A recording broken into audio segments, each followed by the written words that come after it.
Romanos, capítulo de número 8, a partir do versículo de número 18. Assim diz a Escritura: considero que o nosso sofrimento, ou os nossos sofrimentos atuais, não podem ser comparados com a glória que em nós será revelada. A natureza criada aguarda com expectativa que os filhos de Deus sejam revelados, pois ela foi submetida à inutilidade, não pela sua própria escolha, mas por causa da vontade daquele que a sujeitou. A esperança de que a própria natureza criada seja libertada da escravidão da decadência em que se encontra, recebendo a gloriosa liberdade dos filhos de Deus. Sabemos que toda a natureza geme, toda a natureza criada, até agora está gemendo com dores de parto, não só mesmo, mas nós mesmos que temos os primeiros frutos do Espírito, gememos interiormente, esperando ansiosamente nossa adoção como filhos, a redenção do nosso corpo. Pois nessa esperança fomos salvos. Mas esperança que se vê não é esperança. Quem espera por aquilo que está vendo, mas se esperamos os que ainda não vemos, aguardamos pacientemente. Da mesma forma, o Espírito nos ajuda em nossa fraqueza, pois não sabemos como orar, mas o próprio Espírito intercede por nós com gemidos inexprimíveis.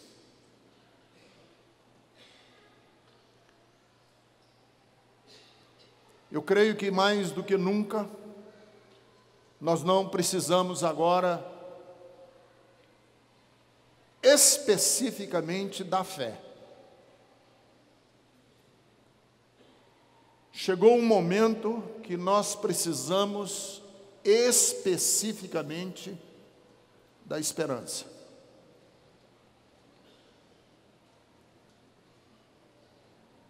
Mais do que qualquer outra virtude bíblica,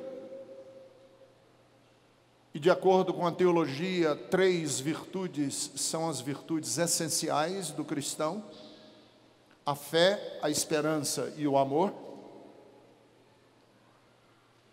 Chegou um momento em que a prioridade é a esperança. Porque a vontade que nós temos é a vontade de desistir. A gente quer jogar a toalha. Parece que existe uma conspiração maligna que quer que a gente entregue os pontos, desista. A gente cansa porque o quadro está na beira do caos. Ainda, quer dizer, além do quadro nacional ser tão terrível, nós ainda temos que lidar com as nossas próprias questões pessoais, individuais, privadas, os nossos dilemas. Então eu percebo uma exaustão.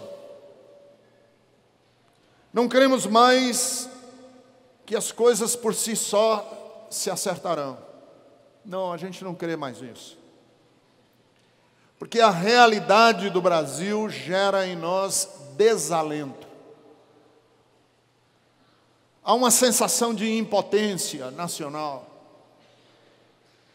um sentimento de desvalia.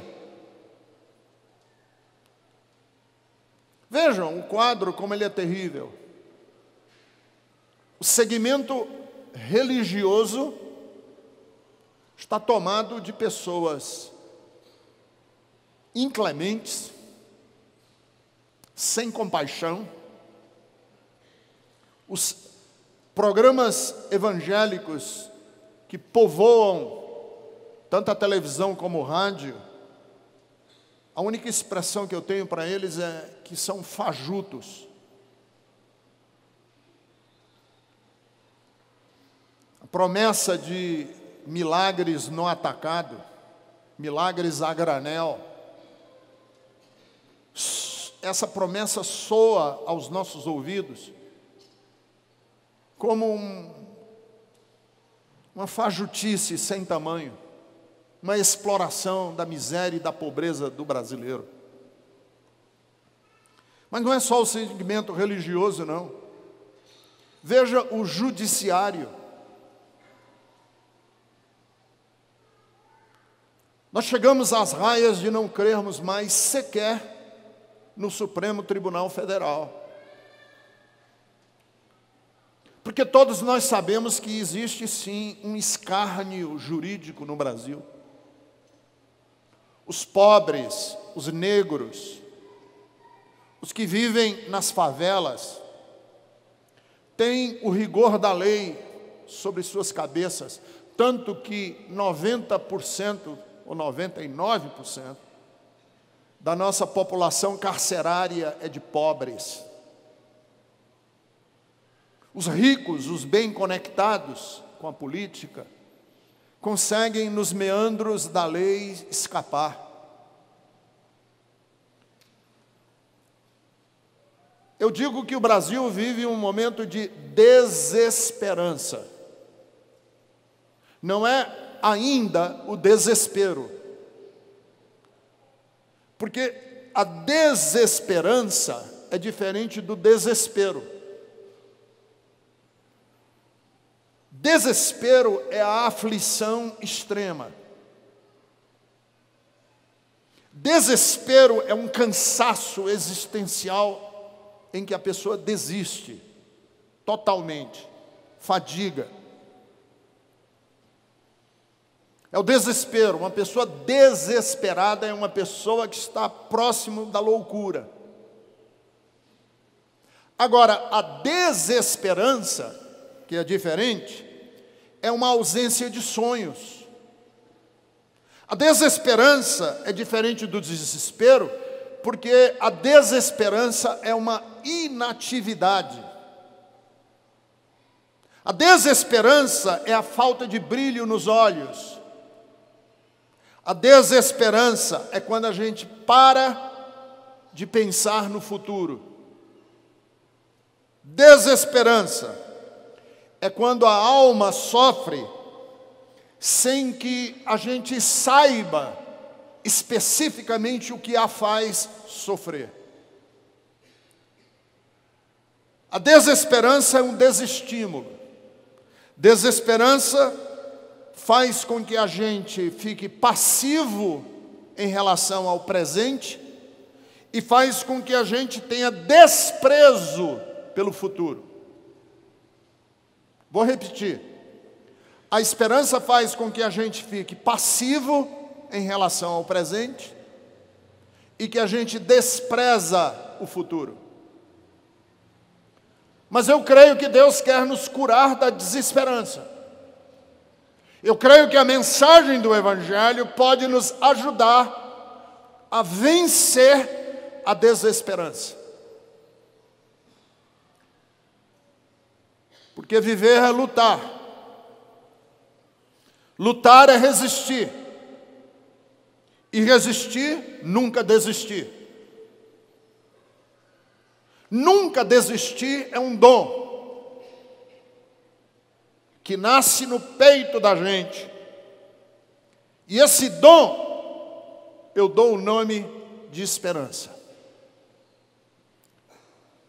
Assim como o amor de Deus é derramado nos nossos corações pelo Espírito Santo, Assim como em Gálatas, a Bíblia diz que pela fé nós somos salvos, e fé é um dom de Deus, eu creio que a esperança pode ser um dom de Deus. E quero desafiar você a pensar na esperança comigo hoje pela manhã. Você que está desesperançado em relação à sua própria vida, ao seu trabalho, ao seu futuro, às promoções, ao seu negócio, à sua profissão liberal, você que é funcionário público, você que está com desesperança com relação à sua aposentadoria, Romanos capítulo 5, versículos 3 e 4, a Bíblia Sagrada diz assim: nós nos gloriamos nas tribulações, porque sabemos que a tribulação pode gerar perseverança, e é na perseverança que nós vamos ganhar um caráter sólido, e é o caráter sólido, aprovado, que gera a esperança. Só existe, e creio também, que só existe a possibilidade deste país ter esperança, ou voltar a ter esperança, se nós tivermos mais gente. Já existem alguns, são poucos. Nós precisamos de mais gente, nós precisamos engrossar o caldo, aumentar a fila. Nós precisamos aumentar o volume das pessoas que têm fome e sede de justiça.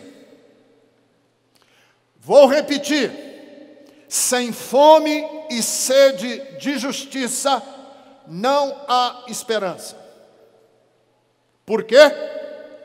Porque Gálatas capítulo 5, versículo 5 diz: mediante o Espírito, que nós aguardamos pela fé, a justiça. Nós aguardamos pela fé a justiça. E é esta justiça, diz Gálatas, que produz em nós a esperança. Você, claro, deve estar aí no seu lugar ou deve nos acompanhar pela internet, e uma pergunta deve ter nascido na sua mente.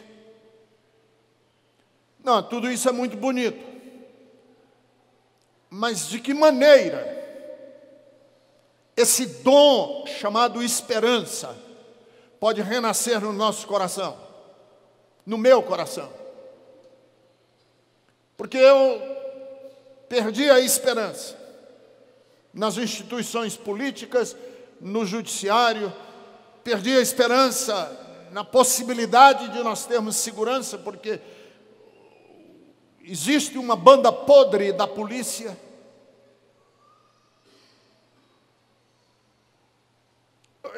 Eu preciso de esperança, porque já andei numa igreja A, B, C, X, Y e não consegui. Como que a gente pode, de que maneira pode nascer esperança no nosso peito? Claro, eu li o texto de Romanos capítulo 8 não como pretexto. Eu li o texto de Romanos capítulo 8 para fazer dele a base da nossa reflexão hoje pela manhã, porque eu quero que você saia daqui com esperança. Ou que eu quero que pelo menos tenha um fiapo de esperança no seu coração. Não precisa nascer cheio de esperança aqui da Bethesda hoje não. Um fiapo de esperança. Primeiro, veja o versículo de número 18. Para que a esperança nasça no nosso peito, é preciso que quando você estiver rodeado de desesperança, você traga à memória as palavras de Martin Luther King. que dizia assim: o longo arco da história pende para o bem.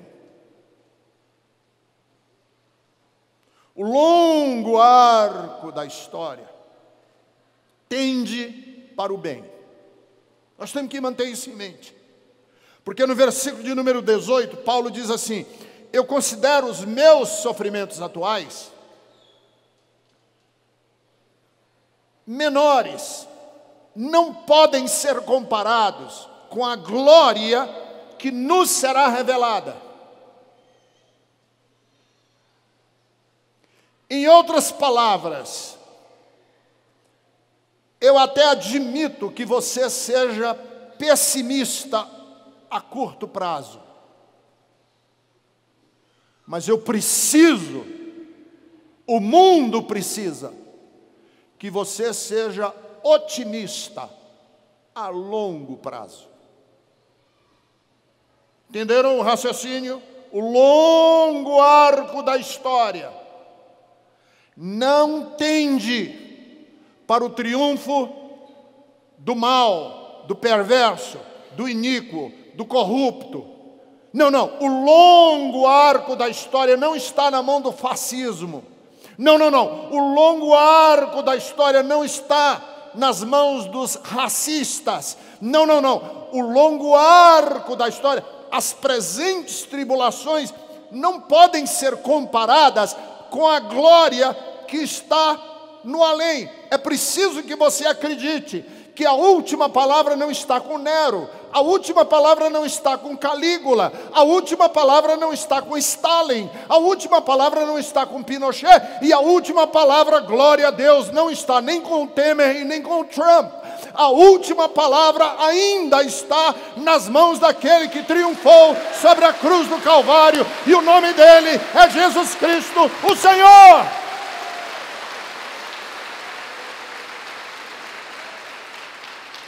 Não se rodeie de profetas de mau agouro. Não dê ouvidos ao odioso. Não, não, não, não. Quando estiver no meio do desânimo, quando a sua alma estiver sendo, de alguma maneira, maculada pela desesperança, saiba que Deus nunca está com o opressor, Deus está sempre com a vítima. Essa é a mensagem da cruz. Deus não estava com o soldado que pregava as mãos de Jesus na cruz. Deus não estava com o centurião que deu ordens para ele ser chicoteado. Deus não estava com Pilatos quando ele lavou as mãos. Deus estava com a vítima, e a vítima Deus o reputou como o Cordeiro de Deus que estava sendo imolado pelos pecados do mundo.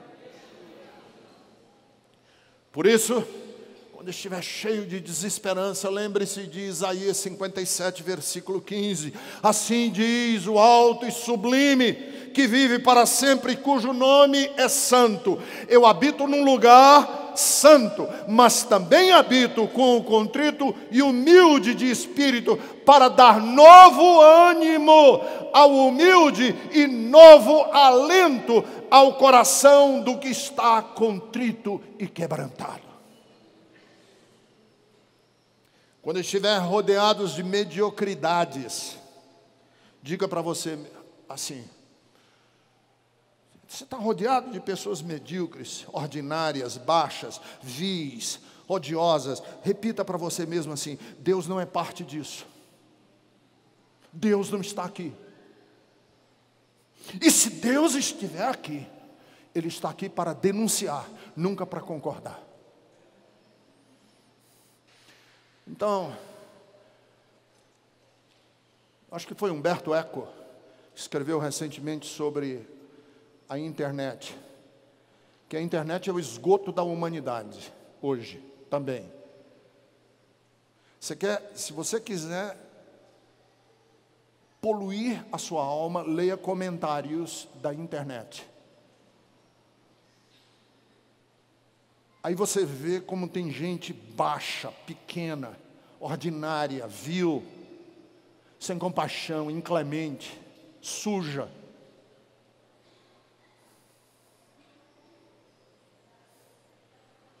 E aí eu digo para você assim, não, Deus não pode ser parceiro dessas pessoas. Deus não é parceiro dessas pessoas. Porque se eu acredito que no longo arco da história ela vai tender para o bem, Deus não pode fazer parte desse tipo de gente. Segunda coisa, que eu acho que é importante você guardar no coração, na desesperança. Saiba, Deus não vai desistir de ver uma geração de homens e de mulheres moldados à imagem de Jesus. Deus não vai desistir.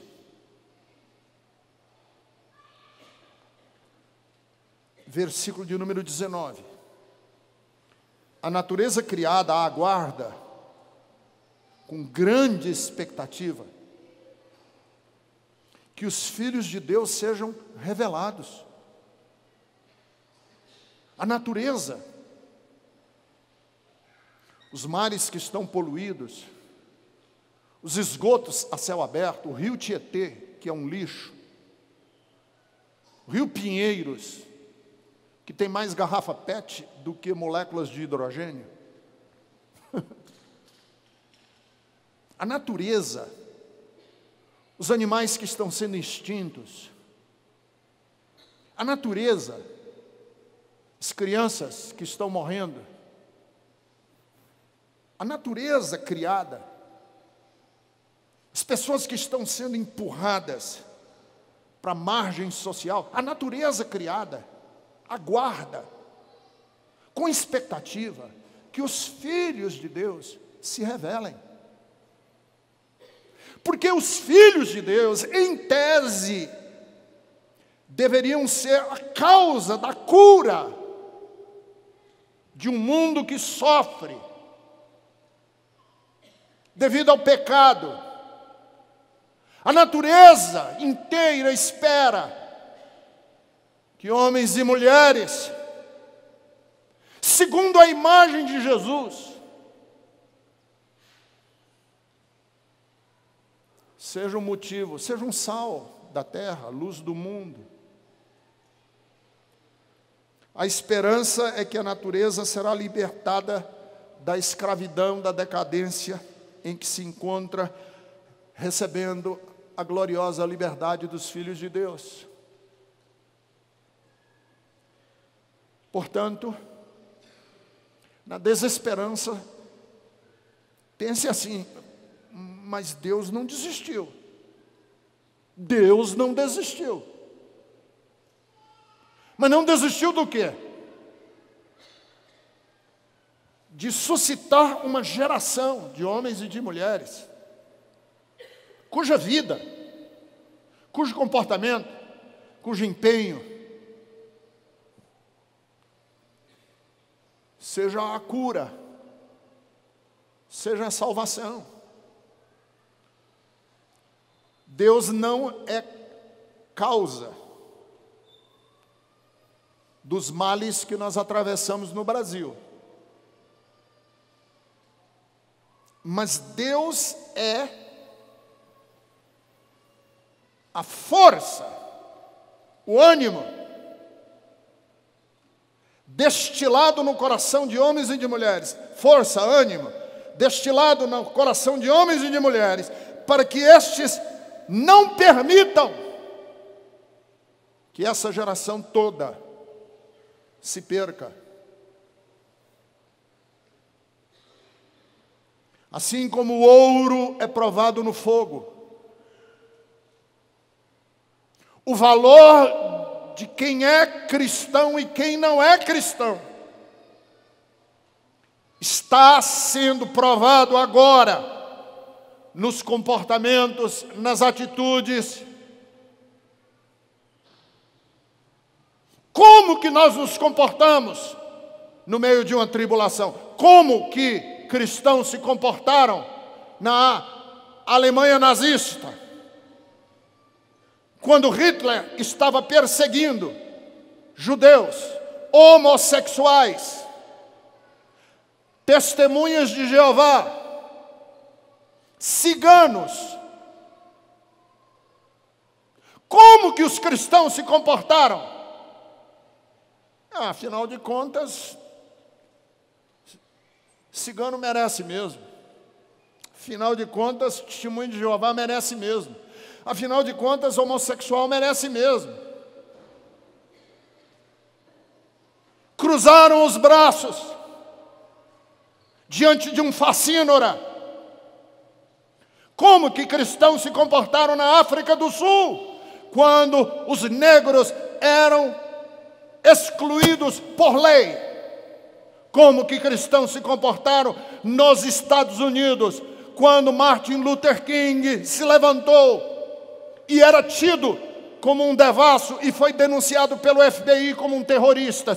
Como que os cristãos se posicionaram na época, não agora que ele está sendo valorizado, depois que a história fez justiça a ele? Eu estou querendo saber na época, porque nós estamos hoje no meio dessa situação, e como é que nós vamos nos comportar? O texto da Bíblia diz que este fogo que está sobre nós, assim como o fogo depura o ouro, vai depurar quem é quem no reino de Deus. E a Bíblia Sagrada diz: a natureza criada aguarda pela manifestação dos filhos de Deus. Se nos mostrarmos fracos, os odiosos vão vencer. Se nos acomodarmos, os medíocres ganham o espaço. Se receamos enfrentar as forças do dinheiro, da riqueza, do poderio militar, a perversidade fica sem controle.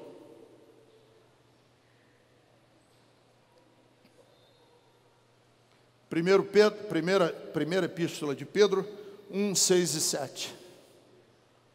Nisso vocês exultam. Ainda agora, por um pouco de tempo, é necessário que vocês sejam entristecidos por todo tipo de provação. Assim acontece, para que fique comprovado que a fé que vocês têm, muito mais valiosa do que o ouro, mesmo que refinado pelo fogo, é uma fé genuína. Genuína. Em louvor, glória e honra, e vai ser revelada quando Jesus se revelar. Terceiro, na desesperança. Na desesperança.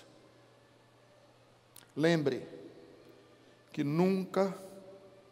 Deus nunca, jamais, despreza o nosso gemido. Versículo de número 22 diz que a natureza geme. Há um gemido na natureza. E mais na frente, Paulo diz, nessa mesma porção aqui que li para vocês, que o Espírito de Deus em nós geme. Sabe por quê? Porque uma oração é gemida quando Deus parece ausente. Você já deve ter tido essa experiência.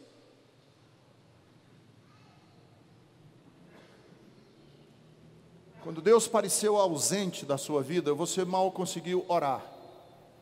Você gemia. Por que que a natureza geme? Porque parece que Deus está ausente. Quando a gente se sente jogado fora da existência, quando as nossas orações ficam bem baixinhas, é porque a gente está sentindo a ausência de Deus. Eu já gemi. Eu já gemi muitas vezes na minha vida, porque eu sentia no meu coração que Deus estava ausente de mim. tribulações terríveis e tremendas me fizeram gemer algumas vezes. Nessas horas, os nossos lábios mal podem se mexer. A gente nem tem forças para orar em voz alta. Sabe aquela madrugada que você passa a noite inteira acordado? Não consegue pregar os olhos. Você está triste, abatido. Mas isso me faz pensar uma coisa. Qual é a oração mais poderosa que existe? Estou fazendo uma pergunta para você, você que está comigo na internet. Qual é a oração mais poderosa que existe? Eu questiono o auditório evangélico. O que é uma prece poderosa? O que é uma prece poderosa? Deixa eu perguntar ao católico que está aqui hoje de manhã. O que é uma reza forte? E se você está aqui e você é de uma religião afrodescendente, o que é uma mandinga eficaz? Deixa eu responder, eu respondo. A oração mais forte não é aquela que eu faço depois de jejuar. A prece mais poderosa não é aquela que acontece num espaço público. Católico, a reza mais eficaz não é aquela que foi sancionada pela igreja e pelo catecismo. A oração mais poderosa que existe é aquela que nasce como um gemido.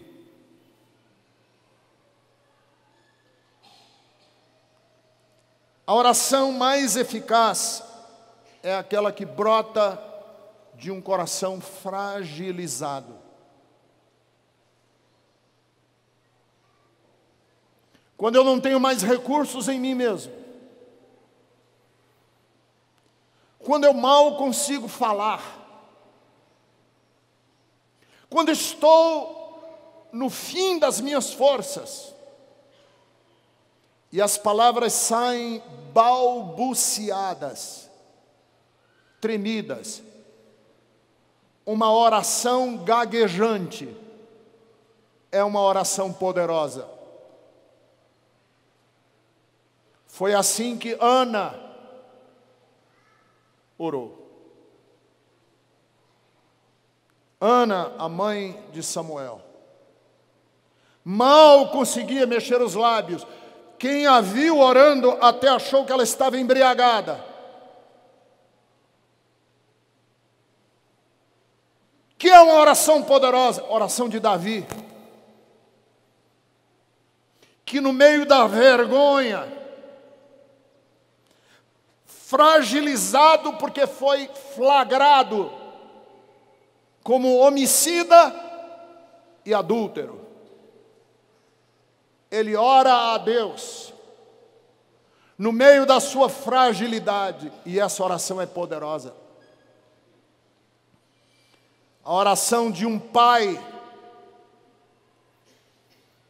no Novo Testamento, que o filho estava atribulado e o pai estava desesperado, com a aflição do filho, e o pai vai a Jesus e diz: Senhor, ajuda-me na minha incredulidade. Esta foi uma oração forte. A oração de Jesus, quando ele está no Getsêmani, abandonado de tudo e de todos, e ele ora e diz: Pai, mal consegue falar, se possível, passa de mim este cálice. Como é que eu sei que essa foi uma oração poderosa de Jesus? Porque o texto diz que imediatamente os anjos de Deus vieram e acudiram Jesus. palavras que brotam da dor alcançam o coração de Deus. E nós vivemos um tempo de Brasil, que o nosso país está doente.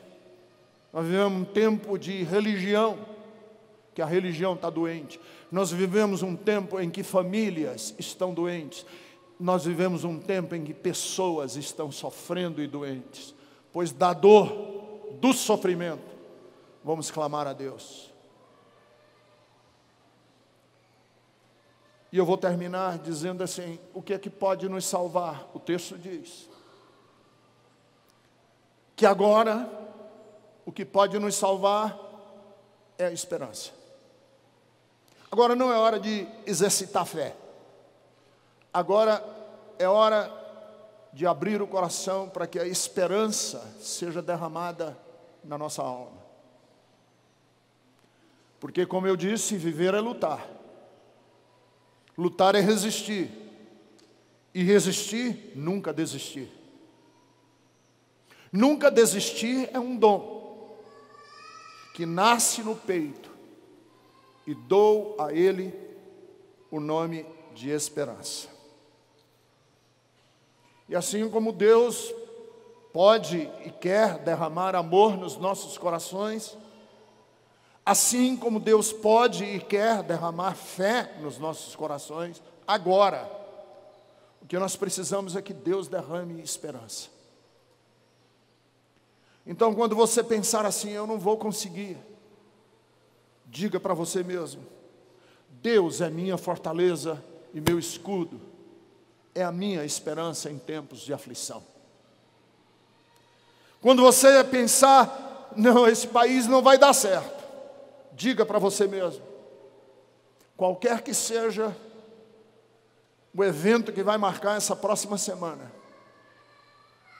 Deus continua Deus,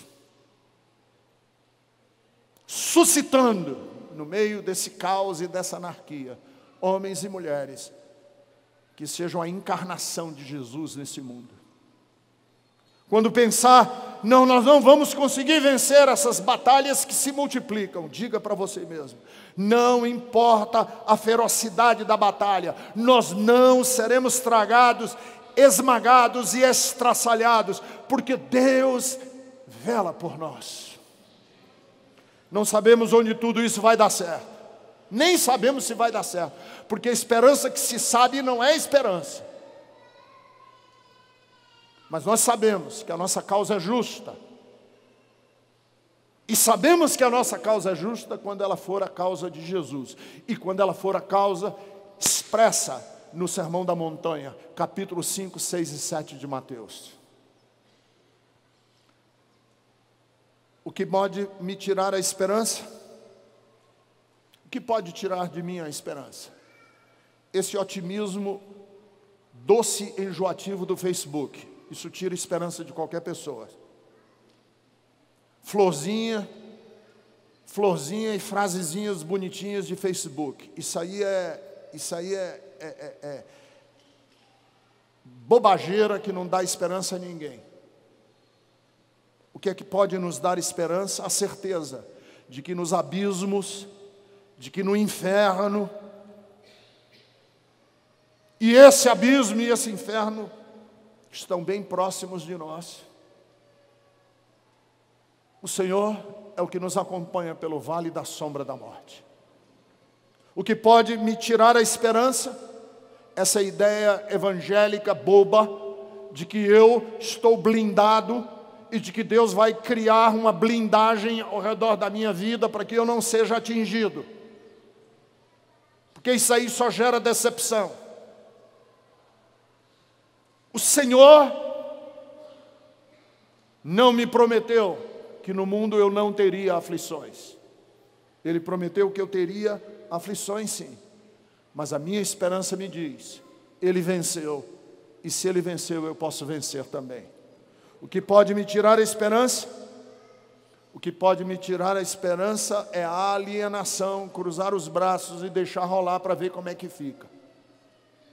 O que pode me dar esperança é eu ouvir a frase de Isaías capítulo 43, versículo de número 2. Quando você atravessar as águas, eu estarei com você. Quando você atravessar os rios, eles não vão encobrir você e nem vão lhe afogar. Quando você andar através do fogo, você não se queimará. As chamas não vão deixar você em brasas. Por quê? Porque Deus preservará o homem, a mulher interior, mesmo que o nosso corpo físico se desfaça. Vale a pena abraçarmos a causa de Jesus, porque o longo arco da história tende para o bem e não para o mal. Fique em pé, eu quero orar com você agora de manhã.